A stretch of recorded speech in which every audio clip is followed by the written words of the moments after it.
there are two times when it's best to consume carbohydrate.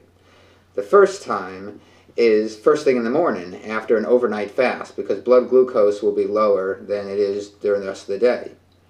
So if you consume breakfast, that's why your mother was right, breakfast is the most important meal of the day. But she probably didn't know that it's the most important meal of the day because of how you become the director of the calories.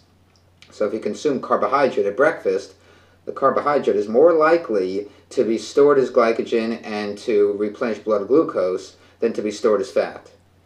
The second time that is most important to consume carbohydrate is immediately after your workouts, within 30 to 45 minutes after your workouts, for the exact same reason. Because if you do a hard workout, you severely lower muscle glycogen, and so any carbohydrate that you consume immediately afterward is more likely to then be partitioned and directed into glycogen storage rather than get stored as fat. So you become the director of the calorie movie by timing your nutrients the correct way.